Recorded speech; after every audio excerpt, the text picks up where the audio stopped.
Eh bien, bonjour à toutes et à tous et bienvenue à notre webinaire sur la déclaration en ligne des accidents du travail et son intégration dans le compte entreprise. Je suis Thomas Mannerin, conseiller informatique et service à la Caisse primaire de Saône-et-Loire. Cette réunion sera co-animée avec ma collègue Madame Marie-Laure Mouillevoix et notre responsable de service, Monsieur Benoît Bossus, s'occupera de la gestion du chat et de nos coulisses. Bonjour tout le Nous monde. voilà, Bonjour aussi à tout le monde. Donc, moi, c'est Marie-Laure. Voilà. très bien, merci à vous. Donc nous allons, co-animer cette, conférence qui va durer environ une vingtaine de minutes. Alors pour commencer, on va simplement vous faire un rappel des bonnes pratiques pour que ce webinaire se déroule dans les meilleures conditions. Donc privilégiez, le casque audio, plus confortable à votre niveau pour le son. Fermez les autres logiciels qui utiliseraient, de votre bande passante et vous pouvez échanger avec nous par écrit, via le chat. Et en répondant également aux questions et sondages qui vous seront proposés tout au long de la présentation. Présentation que nous allons commencer sans plus attendre. Nous allons voir dans un premier temps, nous allons voir quelques rappels et définitions. Ensuite, nous vous présenterons la déclaration d'accident du travail en ligne et ses avantages. Et pour conclure, nous répondrons aux questions d'ordre général et en lien direct avec l'utilisation du téléservice que vous pouvez poser sur le chat. Pour vos questions concernant des cas particuliers, nous vous communiquerons notre adresse mail à la fin de cette présentation. Alors, au niveau de nos définitions et rappels, donc il existe deux types d'accidents du travail. L'accident du travail qui survient directement sur le lieu de travail et l'accident de trajet qui arrive sur le trajet habituel domicile-travail ou en chemin vers le lieu habituel de restauration. Fait important, tout accident ayant lieu au travail est présumé d'origine professionnelle. Donc, en cas d'accident du travail, quelles sont vos obligations en tant qu'employeur? Donc, en tant qu'employeur, vous avez deux obligations. La première, c'est de déclarer sous 48 heures à la caisse primaire de rattachement de votre salarié tout accident du travail dont vous avez connaissance. Nous vous expliquerons comment un peu plus loin. La seconde obligation, c'est que cette déclaration concerne tous les salariés de l'entreprise, qu'ils soient sur site, en télétravail, en mission et indépendamment de leur type de contrat, qu'ils soient en CDI, en alternance ou en CDD par exemple. Pour faire simple, dès qu'il arrive quelque chose à l'un de vos salariés, vous devez faire une déclaration d'accident du travail. Par contre, si vous pensez que l'accident de travail n'a pas de lien avec le travail, vous pouvez émettre des réserves. Là aussi, nous verrons ensemble comment. Sachez que vos salariés ont eux aussi des obligations en cas d'accident du travail.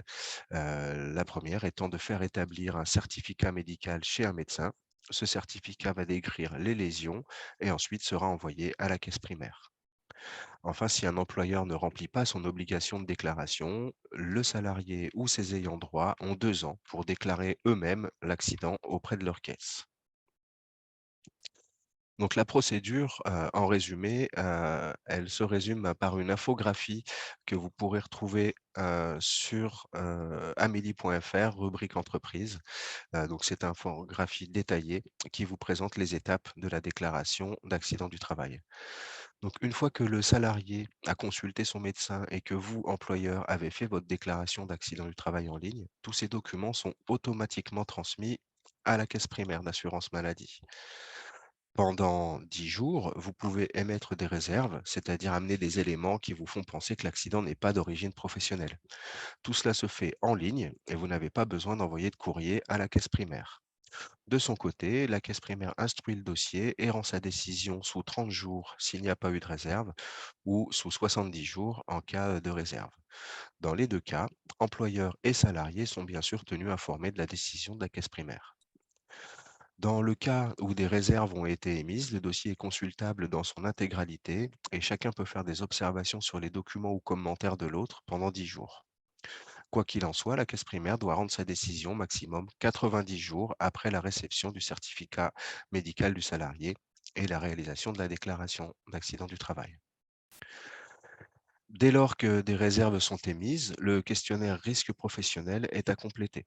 Ce questionnaire est accessible en ligne et vous permet de répondre au questionnaire envoyé par la CPAM, de consulter le dossier, de faire vos observations et de télécharger le dossier. Donc, comment effectuer la déclaration d'accident du travail? Vous avez 2 possibilités. La première, et c'est celle qui nous intéresse aujourd'hui, c'est la version en ligne, via le site Net Entreprise. Donc, la déclaration en ligne des accidents du travail présente des avantages dans le traitement des dossiers. La saisie est fiable grâce à des champs, normés. C'est une saisie, plus rapide également et moins chère qu'un recommandé, puisque vous n'avez rien à envoyer physiquement. Vous êtes, également en mesure de fournir immédiatement à votre salarié la feuille d'accident pour la prise en charge des soins. La seconde possibilité, est la version à l'ancienne, par courrier. Alors je vous propose de répondre maintenant, à un quiz qui va vous être diffusé.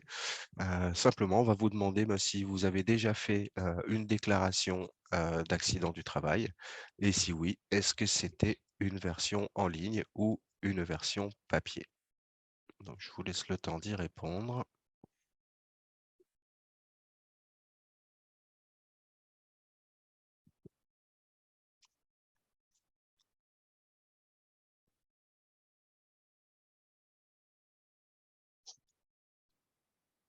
Je pense que tout le monde a répondu et Donc, majoritairement à 91%, la version en ligne est réalisée. la version en ligne est privilégiée, parfait. Donc je vais passer la main à madame Mouillevoix qui va vous présenter la suite de notre déroulé. Donc, vous l'aviez compris, avec le nom de ce webinaire, nous vous confirmons ici. Nous allons donc nous concentrer sur les déclarations d'accidents de travail donc en ligne, comme 90% de vous le faites, ou 98%, je ne sais plus. Donc, en plus des avantages qui vous ont été détaillés, nous avons des nouveautés à vous présenter. Donc, pour accéder à ces services de DAT sur Net Entreprise, il y a 2 prérequis. Que l'établissement et le déclarant soient inscrits sur Net Entreprise. Que le déclarant soit habilité à Net DAT dans un premier temps, mais aussi, et c'est ça la nouveauté, au compte entreprise. Donc, attention, sur Net Entreprise, seul l'administrateur peut modifier les habilitations du site. Donc, je vous parle du compte entreprise. Alors, qu'est-ce que c'est? Il s'agit donc sur le site Net Entreprise d'une nouvelle pastille, on va dire, comme attestation de salaire, comme DAT avant. Maintenant, il y a la pastille compte entreprise. C'est un regroupement à terme de tous les services de l'assurance maladie, donc aussi bien maladie que risque professionnel.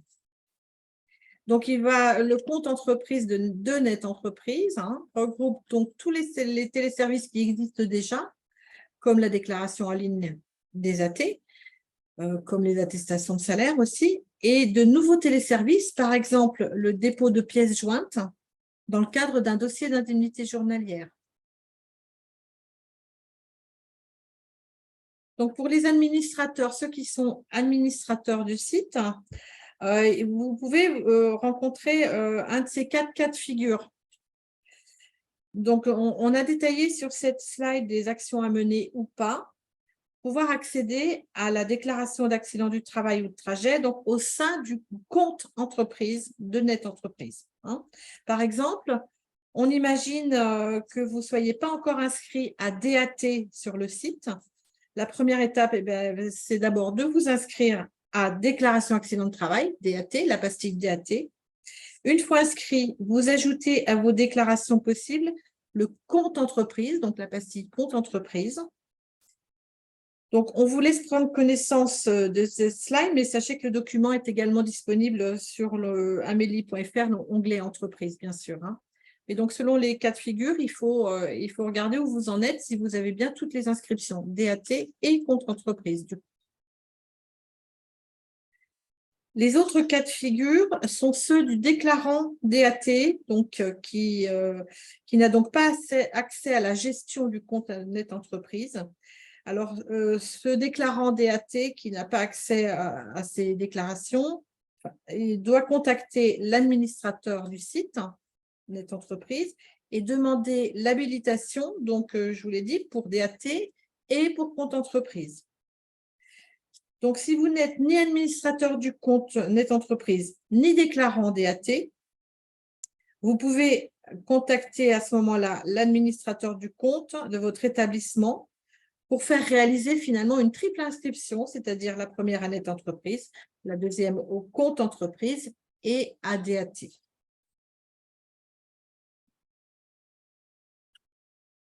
Donc, en ce qui concerne la déclaration, pour coller aux habitudes et aux outils métiers de chaque déclarant, la déclaration d'un accident de travail peut être faite donc soit en mode EDI, c'est-à-dire qu'en transmettant un fichier de données par votre logiciel accident de travail, soit directement dans le compte entreprise en remplissant un formulaire, c'est-à-dire pour nous, c'est le mode EFI, c'est-à-dire c'est une saisie manuelle accident de travail par accident de travail.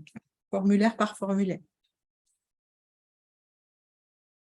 Alors, pour le mode EFI, donc la saisie manuelle, la déclaration donc par formulaire, la durée de remplissage, c'est à peu près 10 minutes.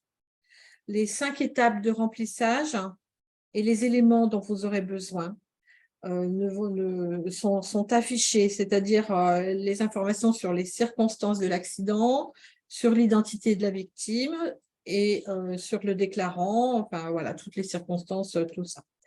Donc, des précisions sont apportées pour les sociétés d'intérim, par exemple sur le SIRET ou la demande d'information préalable.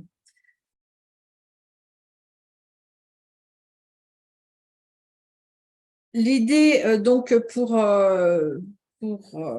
non seulement d'avoir un point d'entrée unique pour les téléservices de l'assurance maladie avec ce compte entreprise, mais c'est aussi, du coup, pour quand on fait une déclaration accident de travail, avoir une ergonomie homogène et facilitante. Nous avons bien conscience que pour les déclarations d'accident de travail, soit vous êtes dans une grande structure et vous en faites régulièrement, soit vous êtes dans une plus petite structure et là du coup, pour vous, c'est plus rare. Donc, vous pouvez avoir oublié comment faire, hein, mais où ça peut ne pas être très clair. Donc, l'objectif avec ce nouveau point d'accès pour faire vos déclarations, c'est que ce soit facile d'utilisation pour vous.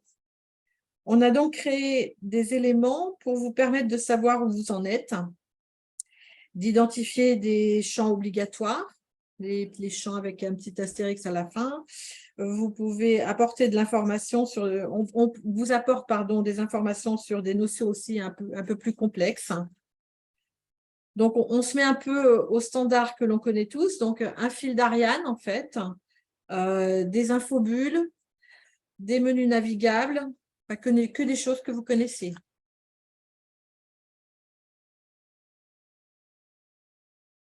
Alors, la première étape concerne donc l'établissement pour lequel vous souhaitez faire la déclaration. Donc, en fait, vous le sélectionnez directement dans les menus déroulants où tous les SIRET pour lesquels vous êtes habilité apparaissent. S'il y a des SIRET qui restent en grisé et qui ne sont pas accessibles, ça veut dire que vous n'êtes pas habilité pour, et à ce moment-là, il faut demander à l'administrateur du compte, si vous avez besoin, bien sûr, de faire votre inscription à compte entreprise, de Net Entreprise, pour vous ouvrir les droits sur chaque établissement où vous voudrez faire une déclaration. Certains champs sont pré-remplis, par exemple le code risque, l'adresse, et si vous avez besoin, vous pouvez activer des champs d'adresse de correspondance et par exemple l'entreprise utilisatrice dans le cas de l'intérim.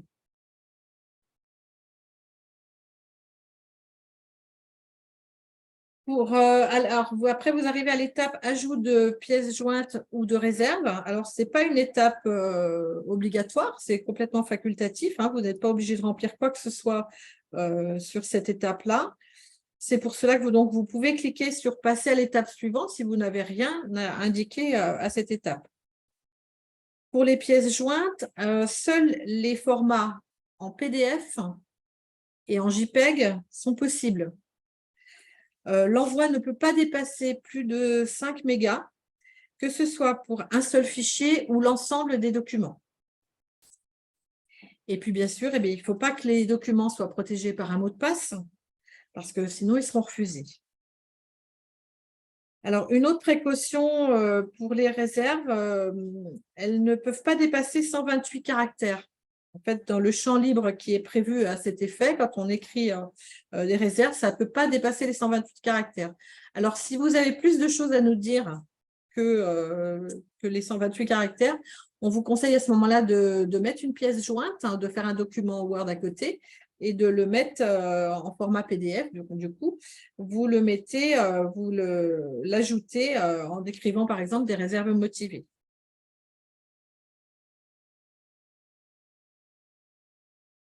Alors, l'étape finale, c'est l'étape de la signature et de la validation.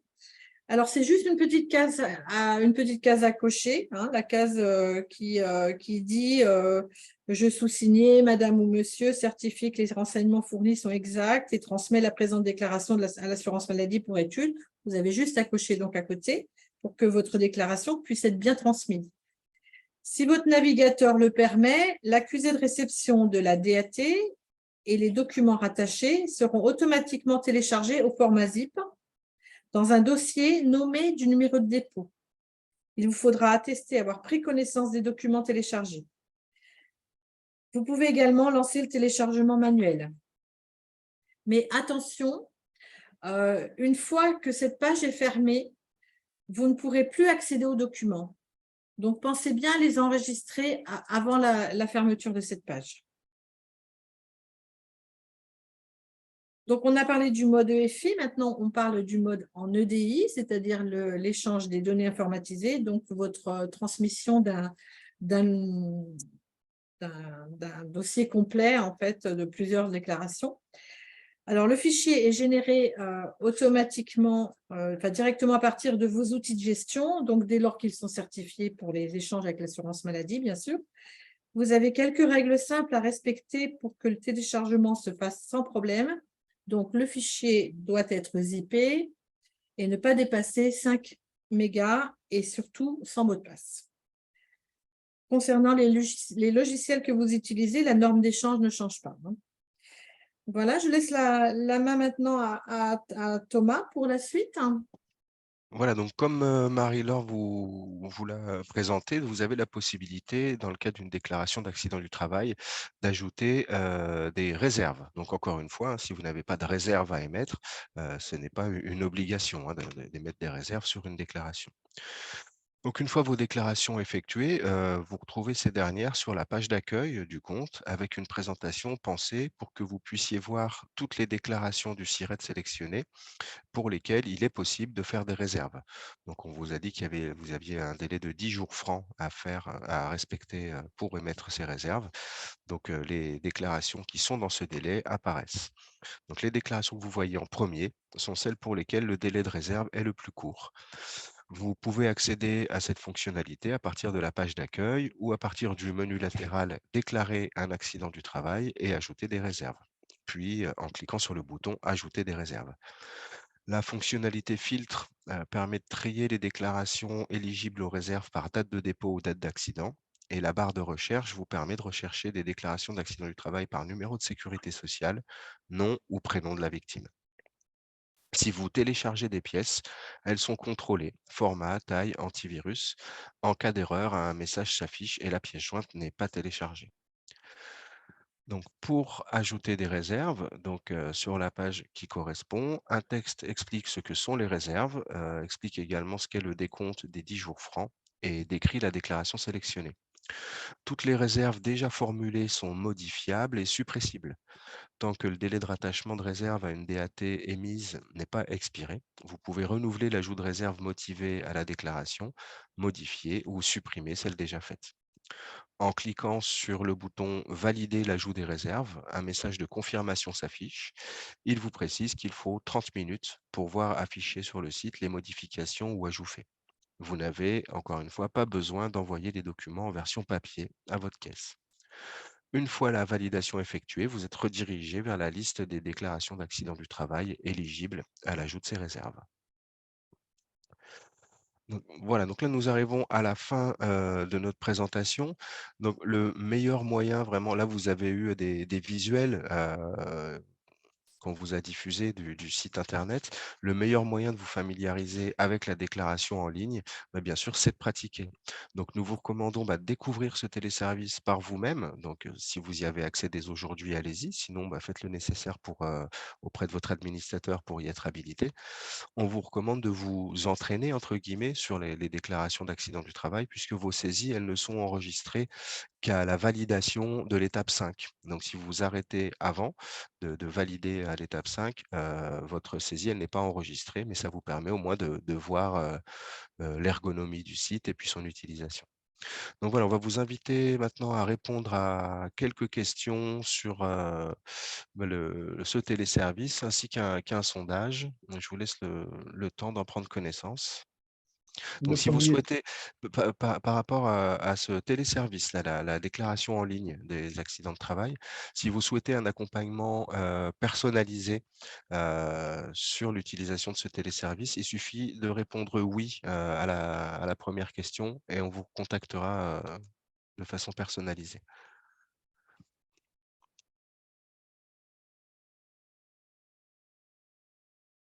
Alors, il nous manque encore quelques répondants sur le questionnaire.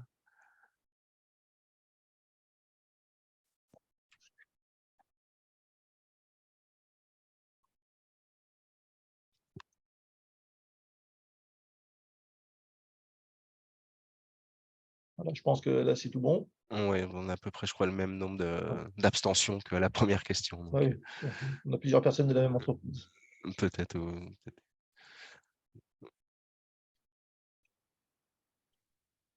Euh, Est-ce que vous avez des questions? Si vous avez des questions, je vous propose de les mettre dans le fil de discussion, que je puisse les poser à Marie-Laure et à Thomas. Donc, n'hésitez pas.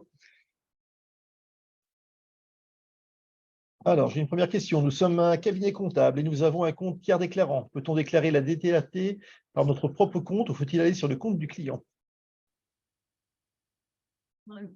Alors, je réponds. Il faut aller effectivement sur le compte du client. Vous choisissez le SIRET concerné et vous allez sur le compte client. Une autre question, est-ce que la problématique de validation finale de la DAT est résolue? La problématique de validation finale, c'est-à-dire? Alors, je pense que c'est peut-être lié au problème qu'on a eu la semaine dernière sur la bascule. Est-ce que c'est peut-être là? mmh. Alors il y a comment dire? Une nouvelle version, qui a été, intégrée le 4 juillet, et qui semble résoudre pas mal des soucis, que vous pouviez rencontrer lors de la validation. Une autre question, est-il possible d'avoir le diaporama? Oui, Alors, ouais. je vous conseille à ce moment-là de faire un mail sur l'adresse de contact employeur là, qui est affichée et puis de nous le demander en mettant bien votre SIRET dans le mail et puis on vous le renverra à ce moment-là. Ou alors, il pourra y avoir aussi, je pense, un replay de ce webinaire d'aujourd'hui. Oui, on va essayer de mettre Vous le faites-nous replay la en demande sur le contact employeur, là, et puis de toute manière, soit on vous renvoie un lien pour revoir le replay, soit on vous envoie le document. Mais enfin, je pense que peut-être le replay est peut-être plus intéressant. Alors, pour revenir à la question de tout à l'heure sur la problématique de validation, effectivement, c'était le problème de la semaine dernière, donc qui doit être résolu maintenant. On me précise que c'est bien de préciser que l'application fonctionne en passant par Google Chrome et pas par Internet Explorer, qui ne marche pas. Une autre question, quelle est la différence entre AT connu et constaté par l'employeur? Alors, AT connu, c'est une description de la victime, mais personne n'a rien, enfin, personne n'a vu. Il vient le lundi matin, il vous explique que il s'est passé ça le vendredi soir, il n'y avait personne. Voilà, ça c'est donc il est connu parce qu'il est décrit par la victime, mais il n'est pas constaté. C'est-à-dire que même si vous n'avez pas vu ce qui s'est passé, vous n'avez pas constaté que je sais pas qui saignait de la main, que voilà, c'est ça la différence entre constaté et connu. Connu, on vous en fait prendre connaissance, mais Vous n'avez rien constaté vous-même ou personne de votre entourage, de l'entourage de l'entreprise a constaté quoi que ce soit. Une autre question, lorsque nous faisons une déclaration pour un intérimaire qui travaille au sein de notre entreprise, existe-t-il une version en ligne? Alors, tu peux répéter, Benoît, s'il te plaît? Sans problème, lorsque nous faisons une déclaration pour un intérimaire qui travaille au sein de notre entreprise, existe-t-il une version en ligne? Donc ça, c'est l'entreprise utilisatrice qui veut faire la déclaration? Je le comprends comme ça. Oui, c'est ça.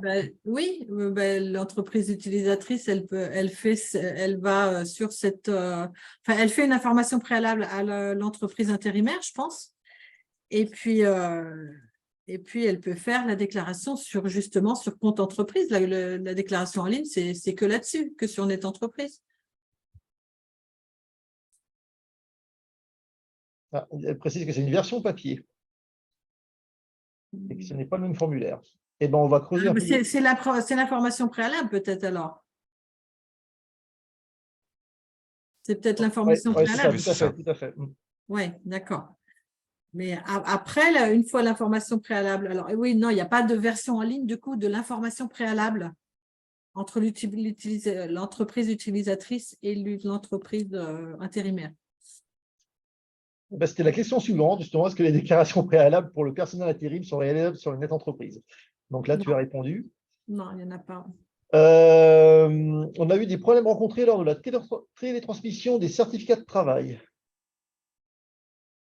C'est-à-dire, alors, il y a les certificats médicaux d'arrêt de travail, maintenant, effectivement, sont faits par les médecins sur un même imprimé, le même imprimé qu'un arrêt maladie ordinaire, sauf qu'il peut mettre une coche suite à accident de travail du temps.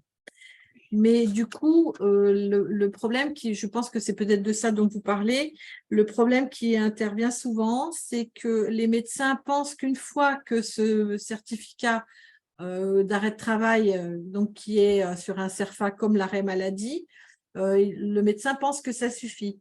Or, non, le certificat médical qui doit être fait, c'est le certificat médical initial, comme avant sur un imprimé certificat médical initial d'accident de travail.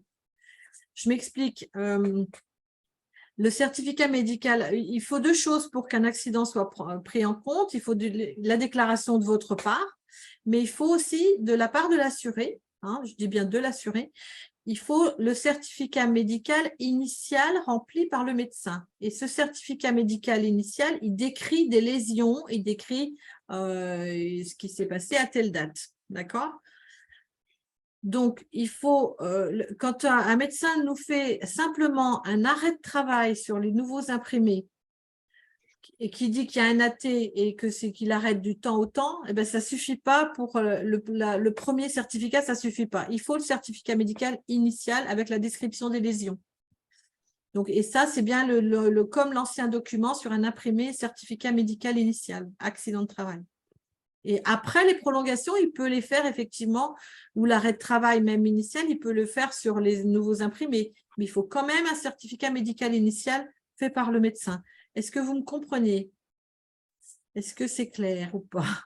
Je pense que c'est de ça dont on a eu beaucoup de problèmes justement avec, entre ces changements de certificat parce qu'on n'avait plus le certificat médical initial.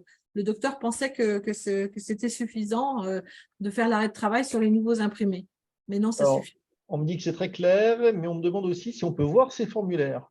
Est-ce que tu as la possibilité d'en montrer en direct ou pas? Non, non, je ne peux pas là. Je ne peux pas donc, vous montrer, mais… lui faire un petit message sur Contact Employeur et puis Oui, Marie-Laure et Thomas répondront.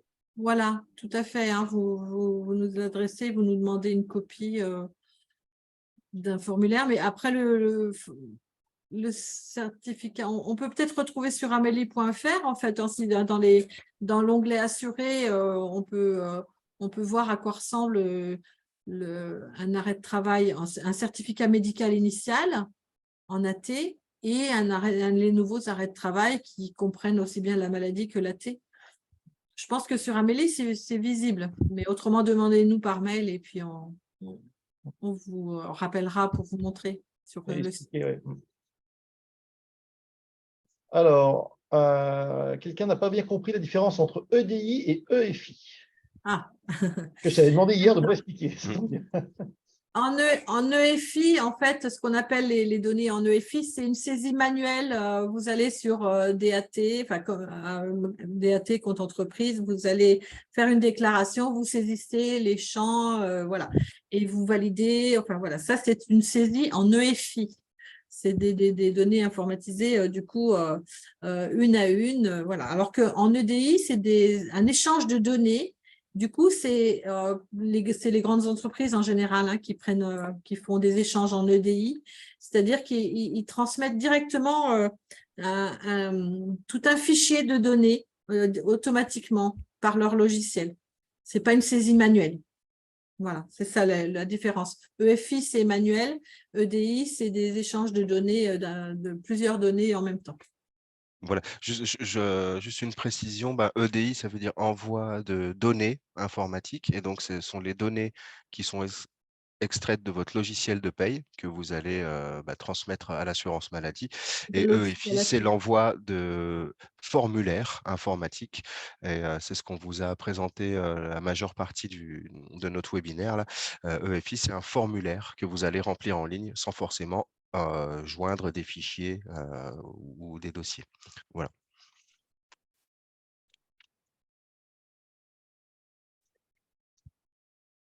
On vous remercie. Est-ce que vous avez d'autres questions? On arrive au bout du temps qu'on s'était donné. Non, donc je ne vois plus de questions arriver. De toute manière, vous savez qu'on est accessible sur l'adresse de contact employeur que vous avez encore en visuel. Donc, c'est Thomas, Jocelyne Petrocelli et moi-même, on vous répond rapidement. Alors, vous nous donnez vos coordonnées et puis on vous rappelle si vous avez une question plus particulière, il n'y a pas de souci. Donc, on n'a plus de questions. Donc, je vais vous proposer un dernier petit sondage qui est lié plutôt à l'organisation et nos futures organisations. On souhaite dans l'avenir augmenter un petit peu notre nombre de webinaires pour vous apporter de l'information plus régulière. Donc, voilà, je vous laisse répondre au petit questionnaire.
Merci à tout le monde. Donc, je pense qu'on est arrivé au bout. Alors, juste pour faire un petit retour, donc, la première question qui était sur le délai d'envoi de l'invitation par rapport à la date, donc vous l'avez trouvé adapté.